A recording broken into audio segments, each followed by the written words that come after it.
Everyone, this is Surabhi. Welcome back to my channel study scholar, जो आपके commerce को बना दे बहुत ही आसान। आज इस वीडियो में जो हम पढ़ेंगे वो मैक्रो इकोनॉमिक्स का सेकंड चैप्टर है।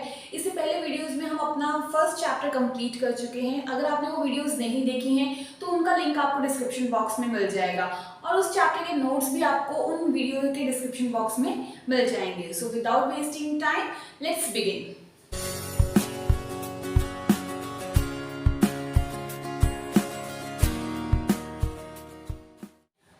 टॉपिक करना है वो मैक्रो इकोनॉमिक्स का second chapter basic concept of macro economics है। ये नेशनल इनकम की यूनिट का ही सेकंड चैप्टर है। चलिए हम अपने टॉपिक पर आते हैं। फर्स्ट हमारा जो टॉपिक है वो है क्लासिफिकेशन ऑफ गुड्स। हमने अपने गुड्स को कितने पार्ट्स में डिवाइड करके रखा है। तो अगर हम बात करें तो जो गुड्स को क्लासिफाई किया है वो टू पार्ट्स में डिवाइड किया है, final goods and intermediate good, consumer good and capital good. सबसे पहले जो हम पढ़ेंगे वो है final good and intermediate good. मैंने यहाँ पे इसको टेबल फॉर्म में प्रेजेंट कर दिया है। अगर आपको इसका मीनिंग आए तो आप उस तरीके से अटेम्प्ट कीजिए, अगर आपको इसका डिफरेंस आ जाए तो एज इट इज ही आप इसको अटेम्प्ट कीजिए। चलिए इसका मीनिंग देखते हैं। फाइनल गुड्स कौन से होते हैं? Final goods are those goods which cross the boundary line of production, जो प्रोडक्शन की बाउंड्री लाइन को क्रॉस कर चुके हैं, मतलब उनकी प्रोडक्शन कंप्लीट हो चुकी है, एंड रेडी टू यूज, और वो कंज्यूमर उसको रेडी है यूज करने के लिए। तो ऐसे गुड्स को हम फाइनल गुड्स कहते हैं। इंटरमीडिएट गुड्स कौन से होते हैं? These are those goods which remain within the line of production, जो अभी तक पूरी तरह से प्रोड्यूस नहीं हुए हैं, अभी उनकी प्रोडक्शन चल रही है, and not ready to use by final consumer, और फाइनल कंज्यूमर भी उसको यूज करने के लिए रेडी नहीं है। तो ऐसे गुड्स जो वो अभी तक बाउंड्री लाइन ऑफ प्रोडक्शन में ही हैं, उन्हें हम इंटरमीडिएट गुड कहते हैं, और जो line of production, boundary line of production को क्रॉस कर चुके हैं, वो फाइनल गुड्स आते हैं। नेक्स्ट इज प्रोडक्शन प्रोसेस में क्या है? These goods not used as a raw material, मतलब not used as a raw material. ये चीज जो गुड्स हैं ये रॉ मटेरियल की तरह यूज नहीं होते हैं for the production of goods. अगर मैं एग्जांपल लूं, फॉर एग्जांपल ब्रेड है, मार्केट में मैं ब्रेड मिल रही है, मैं मार्केट से ब्रेड खरीद के आती हूँ और उसको लाके कंज्यूम कर लेती हूँ, तो वो ब्रेड जो है वो फाइनल गुड का एग्जांपल है। बट अगर मैं वही ब्रेड खरीद के लेके आती हूँ और उससे मैं सैंडविच बनाती हूँ और वो सैंडविच बना के मैं सैंडविच सेल करती हूँ, तो वो ब्रेड जो है मेरे लिए रॉ मटेरियल का काम कर रही थी, तो वहां पर जो ब्रेड है वो मेरे लिए फाइनल गुड नहीं है। तो जो फाइनल गुड होते हैं वो रॉ मटेरियल की तरह यूज नहीं होते हैं, बट जो इंटरमीडिएट गुड्स होते हैं वो used as a raw material for the production of goods, वो रॉ मटेरियल की तरह यूज किए जाते हैं। जैसे मैंने अभी आपको एग्जांपल दिया ब्रेड का, तो जो ब्रेड है अगर तो मैं उसको डायरेक्टली कंज्यूम करती हूँ मार्केट से लाकर, तो वो मेरे लिए फाइनल गुड्स होंगे। बट अगर मैं उसी ब्रेड को खरीद कर लाती हूँ और उसे सैंडविच बनाती हूँ एंड देन उसको सेल करती हूँ, तो ब्रेड जो है उसको हम काउंट करेंगे एज अ इंटरमीडिएट गुड, क्योंकि वो रॉ मटेरियल का काम कर रही थी। नेक्स्ट है नेचर। नेचर क्या है? It is included in the estimation of national income. जब हम नेशनल इनकम को काउंट करते हैं तो उस केस में इन फाइनल गुड्स की जो वैल्यू होती है उसको इंक्लूड किया जाता है, बट जो इंटरमीडिएट गुड्स होते हैं उनकी वैल्यू को नॉट इंक्लूडेड, उसको इंक्लूड नहीं किया जाता है। अब आपके माइंड में क्वेश्चन आ रहा होगा कि हम क्यों नहीं इंक्लूड करते? तो उसका रीजन ये है कि जब वो अभी प्रोडक्शन हो रही है, तो जब फाइनल प्रोडक्ट बन जाएगा तो जो उसका प्राइस डिसाइड होगा तो उसकी सारी वैल्यू उस प्राइस में इंक्लूड होगी। तो वो जब मार्केट में पूरा प्रोडक्ट बन के आएगा तो वो तो फाइनल प्रोडक्ट हुआ, तो वो फाइनल प्रोडक्ट तो हम ऑलरेडी इंक्लूड कर ही रहे हैं नेशनल इनकम में। इसीलिए जो रॉ मटेरियल होते हैं उनके प्राइस को हम नेशनल इनकम में काउंट नहीं करते हैं। For example milk purchase by house hold. अब जैसे मैंने ब्रेड का एग्जाम्पल लिया, मैं मिल्क का एग्जाम्पल ले लेती हूँ। मैं मार्केट में जाती हूँ, मिल्क परचेज करके आती हूँ और उसको कंज्यूम करती हूँ, तो वो गुड हो गया मेरे लिए फाइनल गुड। बट वही milk purchase by dairy shop for resale और फॉर मेकिंग स्वीट्स, अगर वही मिल्क कोई पर्सन या डेयरी शॉप वाला या स्वीट शॉप वाला खरीद के लेकर जाता है और उसको रीसेल करता है या उससे स्वीट्स बनाकर उसको आगे सेल करता है, तो वो मिल्क जो है रॉ मटेरियल का काम कर रहा है। तो ऐसे केस में वही मिल्क जो है इंटरमीडिएट गुड का काम करेगा। इस क्वेश्चन से, इस फाइनल गुड और इंटरमीडिएट गुड से रिलेटेड एक क्वेश्चन आ जाता है जिसमें कमेंट दिस स्टेटमेंट आ जाता है या फिर डिफेंड एंड रिफ्यूट लिखा हुआ आ जाता है कि क्या एक ही गुड एक ही टाइम पर फाइनल और इंटरमीडिएट हो सकता है। तो आपका इसमें आंसर यही होगा कि हाँ, एक गुड फाइनल भी हो सकता है और इंटरमीडिएट भी होगा, बट उसकी जो कंडीशन है वो अलग हो जाएगी। जैसे मैंने आपको एग्जांपल दिया मिल्क का, ये मिल्क जो है फाइनल गुड भी है और यही मिल्क जो है वो इंटरमीडिएट गुड भी है। तो पर कंडीशन कौन सी है कि अगर वो हाउस होल्ड खरीद रहा है और लाके डायरेक्टली कंज्यूम कर रहा है तो वो फाइनल गुड है, बट अगर वो उसको खरीद के लेकर आ रहा है और उसको रीसेल कर रहा है तो वो जो है वो इंटरमीडिएट गुड कहलाएगा। अब हम पढ़ते हैं consumer good and capital good. अब कंज्यूमर गुड क्या होते हैं, कैपिटल गुड्स कौन से होते हैं। Consumer goods directly satisfy the human want. जो कंज्यूमर गुड्स होते हैं, नाम से पता चल रहा है कंज्यूमर के लिए ही बनाए गए हैं, वो उनको डायरेक्टली कंज्यूम करते हैं, ह्यूमंस की वांट को सेटिस्फाई करते हैं। बट जो कैपिटल गुड्स होते हैं do not directly satisfy human want, वो डायरेक्टली ह्यूमन की वांट को सेटिस्फाई नहीं करते हैं। इसका मतलब ये नहीं है कि वो ह्यूमन की वांट को सेटिस्फाई नहीं करते, वो डायरेक्टली सेटिस्फाई नहीं करते हैं। अब ये डायरेक्टली का मतलब क्या है। जो कंज्यूमर गुड्स होते हैं वो क्या होता है कि हम मार्केट से, अगर जैसे सपोज मुझे प्यास लगी तो मैं मार्केट में जाऊंगी, पानी की बोतल लूंगी, पी लूंगी, कोल्ड ड्रिंक लूंगी, पी लूंगी। भूख लगी तो मैंने कोई चीज खरीदी और उस वक्त उसको कंज्यूम कर लिया, तो उसने मेरी वांट को डायरेक्टली सेटिस्फाई किया। बट जो ये कैपिटल गुड्स होते हैं ये क्या करते हैं, ये कंज्यूमर गुड्स को प्रोड्यूस करने में हेल्प करते हैं। तो जब तक कैपिटल गुड्स नहीं होंगे, कंज्यूमर गुड्स नहीं बनेंगे, कंज्यूमर गुड ह्यूमंस की वांट को डायरेक्टली सेटिस्फाई नहीं कर पाएंगे। कब तक नहीं कर पाएंगे, जब तक कैपिटल गुड्स नहीं होंगे। कैपिटल गुड्स कंज्यूमर गुड्स को प्रोड्यूस करने में हेल्प करते हैं। नेक्स्ट क्या है, प्रोडक्शन कैपेसिटी। जो कंज्यूमर गुड्स होते हैं do not increase the production capacity, वो प्रोडक्शन की कैपेसिटी को इंक्रीज नहीं करते हैं। बट ऑब्वियस है कि आप सोचो, जो चीज हमने कंज्यूम कर ली क्या वो फिर से प्रोड्यूस हो सकती है, नहीं हो सकती ना, तो वो प्रोडक्शन की कैपेसिटी को कैसे इंक्रीज करेगी। बट जो कैपिटल गुड्स होते हैं इंक्रीज द प्रोडक्शन कैपेसिटी, वो प्रोडक्शन की कैपेसिटी को इंक्रीज कर सकते हैं। कैसे इंक्रीज कर सकते हैं, क्योंकि वो आगे से आगे नई चीजों को प्रोड्यूस करेंगे और हमारी इकोनॉमी में ज्यादा से ज्यादा गुड प्रोडक्शन होगी और गुड्स एंड सर्विसेज अवेलेबल होंगी। नेक्स्ट है टर्म्स एंड एक्सपेंडिचर। जब हम लोग कंज्यूमर गुड के ऊपर पैसा खर्च करते हैं, एक्सपेंडिचर करते हैं, तो उसे हम कंजम्पशन एक्सपेंडिचर कहते हैं। उसे हम कंज्यूमर कंजम्पशन एक्सपेंडिचर कहते हैं, ठीक है। बट जब हम पैसा खर्च करते हैं कैपिटल गुड्स के ऊपर तो उसे हम इन्वेस्टमेंट एक्सपेंडिचर कहते हैं। तो जब हमने कंज्यूमर गुड पे खर्चा किया तो कंजम्पशन एक्सपेंडिचर, जब कैपिटल गुड्स के ऊपर खर्चा किया तो वो इन्वेस्टमेंट एक्सपेंडिचर। कैसे इसको इन्वेस्टमेंट एक्सपेंडिचर कहते हैं, अब आगे आओ फिर मैं समझाती हूँ। नेक्स्ट क्या है, अफेक्ट। जो कंज्यूमर गुड है वो क्या करता है, डायरेक्टली क्वालिटी ऑफ लाइफ को अफेक्ट करता है। क्वालिटी ऑफ लाइफ को अफेक्ट करने का मतलब है जितने ज्यादा गुड्स मार्केट में अवेलेबल होंगे, नई नई चीजें आएंगी, लोग उसको कंज्यूम करेंगे, लोगों की जो क्वालिटी ऑफ लाइफ है वो इम्प्रूव होगा। बट जो कैपिटल गुड्स हैं वो डायरेक्टली अफेक्ट करते हैं जीडीपी ग्रोथ को। हमारी कंट्री की ग्रोथ इससे अच्छी होती है।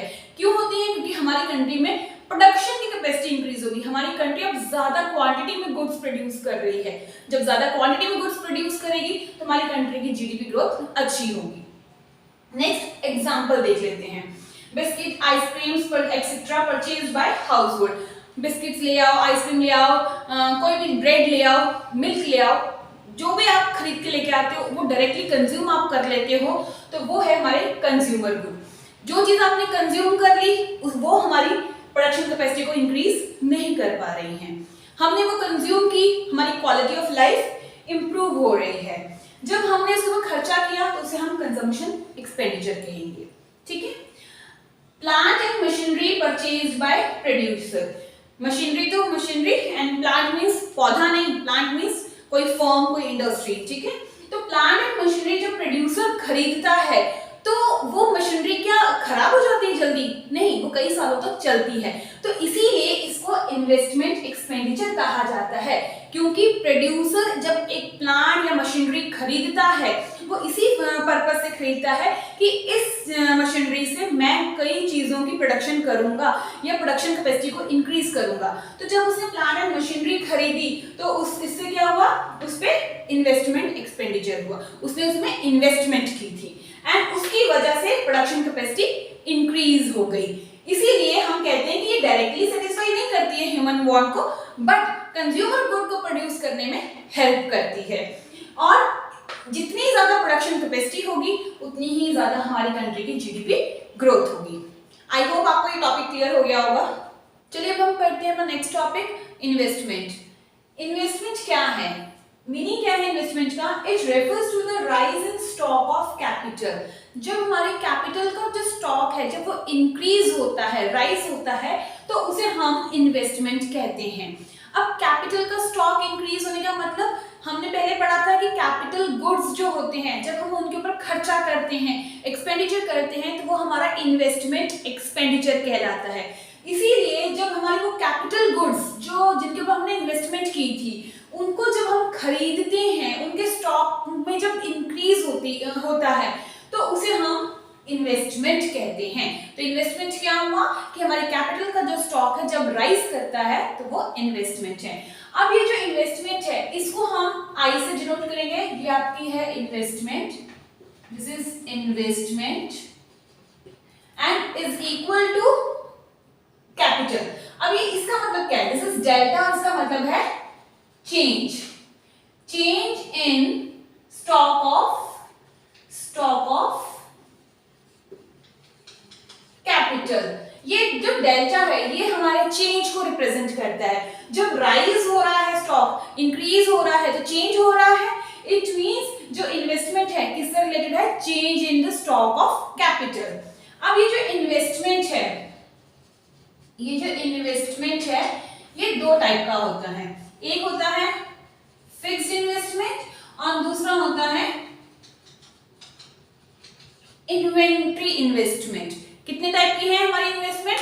हमारी इन्वेस्टमेंट टू टाइप्स की है, fixed investment and inventory investment. अब कॉमर्स के स्टूडेंट को पता होगा कि फिक्स्ड इन्वेस्टमेंट क्या है या फिक्स्ड एसेट्स क्या है या इन्वेंट्री इन्वेस्टमेंट या इन्वेंट्री एसेट्स क्या है, बट जो ह्यूमैनिटीज के हैं उनके लिए मैं थोड़ा इजी बंद कर देती हूँ।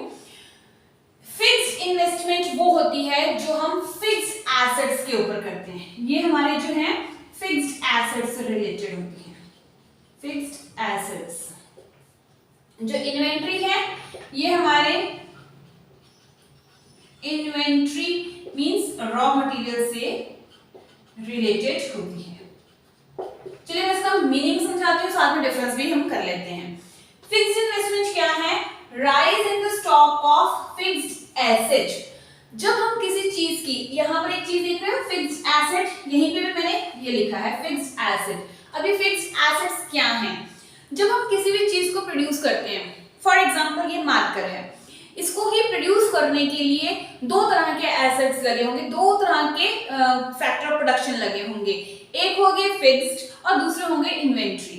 इन्वेंट्री मींस रॉ मटेरियल लगा होगा, जो भी इसके लिए कवर चाहिए, प्लास्टिक चाहिए, व्हाटएवर, वो सब चीजें चाहिए होंगी। साथ में फिक्स्ड एसेट्स लगे होंगे। फिक्स्ड में आपके लिए कुछ मशीनरी होगी, आपने लैंड ली होगी, जहां पे आपका प्लांट बना होगा तो वहां पे ये इन्वेस्टमेंट हुई। तो किसी भी चीज को प्रोड्यूस करने के लिए दो तरह के इन्वेस्टमेंट, दो तरह के फैक्टर ऑफ प्रोडक्शन यूज होते हैं, वो है फिक्स्ड एसेट और इन्वेंट्री। तो इन चीजों को तो हम यूज करते हैं तभी हमारे पास एक गुड अवेलेबल होता है। इसीलिए हमने इन्वेस्टमेंट को दो पार्ट्स में डिवाइड किया है। प्रोड्यूसर ने अगर गुड्स एंड सर्विसेज प्रोड्यूस करनी है तो वो दो तरह की चीजें खरीदेगा, दो तरह की चीजें खरीदेगा कह सकते हो आप, या दो तरह की इन्वेस्टमेंट करेगा। वो होगी फिक्स्ड इन्वेस्टमेंट और दूसरी होगी इन्वेंट्री इन्वेस्टमेंट। फिक्स्ड इन्वेस्टमेंट में क्या होता है? वो rise in the stock of fixed asset, वो फिक्स्ड एसेट्स के ऊपर खर्चा करता है। फिक्स्ड एसेट मतलब प्लांट, मशीनरी वगैरह, इन चीजों के ऊपर खर्चा करेगा। इसीलिए इसको हम फिक्स्ड कैपिटल एसेट्स भी कहते हैं। तो फिक्स्ड इन्वेस्टमेंट का अदर नेम क्या है? Fixed capital asset. अब इसका एग्जांपल क्या आ गया, प्लांट एंड मशीनरी। हमने मशीनरी खरीदी, प्रोड्यूसर ने प्लांट खरीदा, सो ये फिक्स्ड इन्वेस्टमेंट के एग्जांपल। बट जब हम बात करते हैं इन्वेंट्री इन्वेस्टमेंट की, तो change in the stock of capital, यहां पे आप लिख लो stock of capital during an accounting year. पूरे साल में जब हम लोग कोई चीज प्रोड्यूस कर रहे हैं, अब मैंने एग्जांपल मार्कर का लिया था, ऐसा तो है नहीं कि आपने एक ही मार्कर प्रोड्यूस करना है। फर्स्ट मंथ में आपने 20 मार्कर प्रोड्यूस किए, 6th मंथ में आपने 20 मार्कर प्रोड्यूस किए and at the end of the year आपने 100 मार्कर प्रोड्यूस किए। तो जितनी आपकी प्रोडक्शन की कैपेसिटी होगी उसी के हिसाब से आप रॉ मटेरियल परचेज करोगे। तो इन्वेंट्री इन्वेस्टमेंट क्या होगी, change in the stock of capital. आपका जो स्टॉक ऑफ कैपिटल है वो चेंज हो रहा है, वो किस अकॉर्डिंगली चेंज होगा, जितनी आपने प्रोडक्शन करनी है उसके अकॉर्डिंगली चेंज होगा। तो इसीलिए इसे कहते हैं change in the stock of capital during an accounting year. इसका कोई अदर नेम नहीं है, इसको हम इन्वेंट्री इन्वेस्टमेंट ही कहेंगे। और इसके एग्जांपल्स क्या हैं, raw material and unsold good. जो हमने रॉ मटेरियल यूज किया, और कई बार ऐसा भी होता है कि जो चीजें हम बना लेते हैं, जैसे 100 मार्कर आपने बनाए, तो जरूरी तो नहीं है कि 100 के 100 ही आपके सेल हो गए हों, कुछ शायद बच गए हों, तो वो आपका क्या हो जाएगा, वो स्टॉक, इन्वेंट्री स्टॉक भी कहलाएगा। चलिए अब हम मूव करते हैं अपने नेक्स्ट टॉपिक पे। नेक्स्ट टॉपिक है हमारा gross investment versus net investment. अभी तक हमने इन्वेस्टमेंट का मीनिंग पढ़ा था, अब हम पढ़ेंगे कि ग्रॉस इन्वेस्टमेंट क्या होती है और नेट इन्वेस्टमेंट क्या होती है। अब ग्रॉस इन्वेस्टमेंट क्या है, gross investment means it includes the total production of capital goods during an accounting year. Gross का मतलब क्या होता है, ग्रॉस का मतलब होता है टोटल, ग्रॉस मींस टोटल। तो हमारी इकोनॉमी में जितने भी कैपिटल गुड्स की प्रोडक्शन हुई है एक साल में, पूरे कंप्लीट ईयर में, उसे हम कहते हैं gross investment. Means gross means total, और इन्वेस्टमेंट किन पे होती थी, कैपिटल गुड्स पे, तो production of capital goods during an accounting year, during an complete year. Next हमारा है नेट इन्वेस्टमेंट। नेट इन्वेस्टमेंट क्या है, नेट इन्वेस्टमेंट को समझने से पहले आपको एक एग्जांपल देती हूँ। फॉर एग्जांपल आपने एक मोबाइल खरीदा, चलिए आपने एक मोबाइल लिया, ठीक है, 10,000 रुपए का, ठीक है, कुछ टाइम आपने इसको यूज किया, 6 महीने, 7 महीने, 8 महीने, साल भर यूज किया, एंड देन आपने इसको रीसेल कर दिया। जब आप इसको रीसेल करने गए, जब आपने इसको वापस दिया, रीसेल किया, तो जो आपको पैसे मिले वो आपको मिले 4,000 रुपीज। सिर्फ और सिर्फ कितने मिले, 4,000। मतलब जब आपने मोबाइल खरीदा था, नया खरीदा था, तो वो 10,000 रुपए का था, बट जब आपने रीसेल की तो वो क्या हो गया, उसकी वैल्यू कम हो गई और वो सिर्फ 4,000 रुपए में ही बिका। तो ये जो वैल्यू कम हुई है, कितने रुपीज आपको कम मिले, 6,000 रुपीज कम मिले। ये जो वैल्यू है, ये वैल्यू कहलाती है डेप्रीसिएशन। ये डेप्रीसिएशन ही है। डेप्रीसिएशन का मतलब क्या हुआ कि fall in the value of assets. अब ये 6,000 रुपीज जब कम हुए हैं, ये क्यों हुए थे, हो सकता है जब आप मोबाइल यूज कर रहे हो तो उसकी स्क्रीन खराब हो गई हो, उस पे स्क्रैचेस आ गए हो, उसमें कोई ना कोई उसका बटन खराब हो गया, मींस वियर एंड टियर की वजह से, मींस वियर एंड टियर की वजह से कुछ ना कुछ उसमें खराबी आ गई, जिसकी वजह से उसकी वैल्यू जो है कम हो गई। ठीक है, तो डेप्रिसिएशन क्या होता है, depreciation means fall in the value of assets। जो भी हम चीज खरीदते हैं, जब उसकी वैल्यू जितनी कम हो जाती है, वो टर्म डेप्रिसिएशन कहलाती है। जब हमने ग्रॉस इन्वेस्टमेंट पढ़ा था, तो ग्रॉस इन्वेस्टमेंट में प्रोड्यूसर ने क्या किया, कुछ प्लांट एंड मशीनरी खरीदी। अब प्लांट एंड मशीनरी जब वो खरीदेगा तो मशीनरी चलते चलते over a period of time खराब हो जाएगी, वियर एंड टियर होगा। जैसे जैसे साल बीतते जाएंगे तो वो मशीनरी है आउटडेटेड होती जाएगी, तो उसकी वजह से मशीनरी की वैल्यू भी कम हो जाती है। तो वो जो वैल्यू कम होती है, तो जिस वैल्यू पे वो बिक रही है, रीसेल होती है, तो वो जो वैल्यू होती है वो है नेट इन्वेस्टमेंट। मतलब यहाँ पर ये जो आपका 10,000 था, ये आपकी थी ग्रॉस इन्वेस्टमेंट, ठीक है, ये जो 4,000 था ये आपकी डेप्रिसिएशन थी, और जो ये 6,000 है ये आपके हैं नेट इन्वेस्टमेंट। क्लियर। सिमिलरली अगर हम इसको बात करें अब प्रोड्यूसर की लैंग्वेज में, तो हम कहेंगे जो प्लांट एंड मशीनरी उसने खरीदी, तो 1 लाख की अगर उसने मशीनरी खरीदी थी तो 10 साल उसने काम किया या 5 साल उसने काम किया, तो वेयर एंड टियर होगी, मशीनरी में कुछ खराबी आ गई, आउटडेटेड हो गई, तो वो जो 1 लाख की मशीनरी थी, अब जो उसने पहले 1 लाख में खरीदी थी मशीनरी, वो अब कितने में बिकी? सिर्फ और सिर्फ 60,000 में ही सेल हुई। तो अब इसमें हमने 40,000 क्या हो गया? डेप्रिसिएशन, उसकी वैल्यू कम हो गई। तो ये हमारा जो वैल्यू है ये क्या है? डेप्रिसिएशन। ये जो हमारी वैल्यू है ये है नेट इन्वेस्टमेंट, और जो ये वैल्यू है उसने शुरू में जितनी लगाई थी ग्रॉस इन्वेस्टमेंट। तो डेप्रिसिएशन का मीनिंग क्लियर हुआ। अब आते हैं हम अपने नेट इन्वेस्टमेंट पे। नेट इन्वेस्टमेंट क्या है? When the depreciation value is deducted means minus करना, कम करना, deducted from the gross investment we get net investment। हम यहीं से तो पता कर रहे हैं, ग्रॉस में से जब हम लोग डिडक्ट करते हैं डेप्रिसिएशन की वैल्यू, मतलब ग्रॉस में से जब हमने डेप्रिसिएशन माइनस किया तो हमारे पास क्या आ गया? नेट इन्वेस्टमेंट हमारे पास आ गई। तो नेट इन्वेस्टमेंट का फॉर्मूला भी यही होगा कि net investment is equal to gross investment minus depreciation. ठीक है, आई होप आपको ये कॉन्सेप्ट क्लियर हो गया होगा। Alright friend, that's all for today. आज जितना भी हमने टॉपिक पढ़ा है मैक्रो इकोनॉमिक्स से related, basic concepts of macro economics, इससे रिलेटेड सारे जो नोट्स हैं आपको मिल जाएंगे, डिस्क्रिप्शन बॉक्स में इसका लिंक दे दिया जाएगा।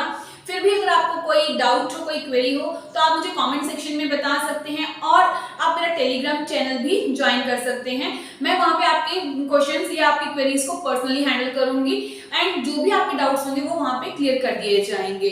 सो अगर आपको मेरी ये वीडियो अच्छी लगी हो, अगर आपके लिए ये हेल्पफुल हुई हो, तो please support me by like, share and subscribe. Thank you.